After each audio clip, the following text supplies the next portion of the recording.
children of her own. Her boundless energy had never once dissipated, fired up as she was with delight at actually being pregnant. We, or rather I, had obviously overdone it this time. A rather scruffy-looking individual left his position at the back of the queue and ambled over to where I was leaning on the chair for support. "Where's your car, love? Is it near enough for you to walk to, or shall we call a taxi?" He smelt of stale cigarettes, and his fingernails were deeply encrusted with black. Not your usual Harvey Nichol customer, I mused.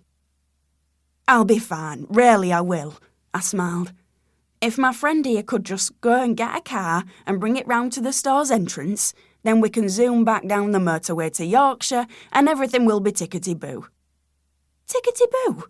Grace turned from where the young assistant was trying to summon some sort of help on his department phone and looked at me in amazement. God, pregnancy really has addled your brain. Such was the look of disbelief on Grace's face that I began to giggle.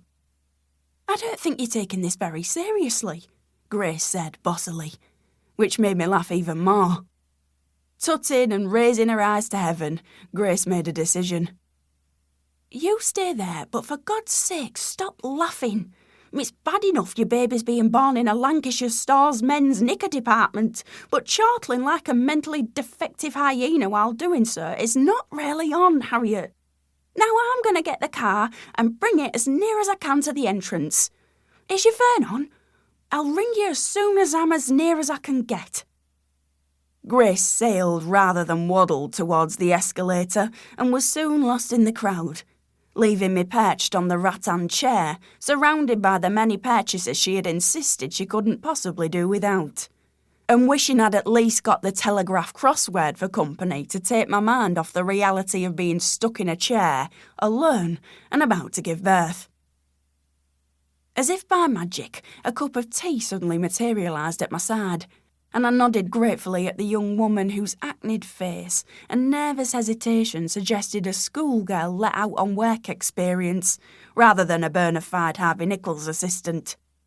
The strong smell of tannin, even when not in a state of pregnancy I can only ever face the weakest of Earl Grey tea, made me want to heave, and, putting the unfinished tea on a side table laden with leaflets featuring men in every conceivable pose and type of underpants, I closed my eyes and waited.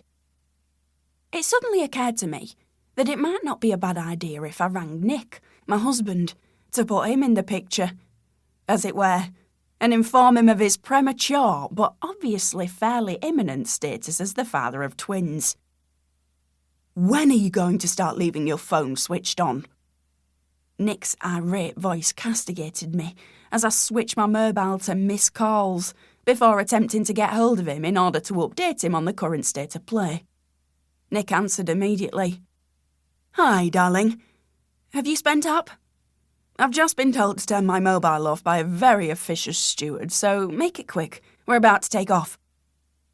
"I'm in the Harvey Nichol men's knicker department, and, I also seem to be in labour." "Labour? Babies? Shit, I need to get off the plane.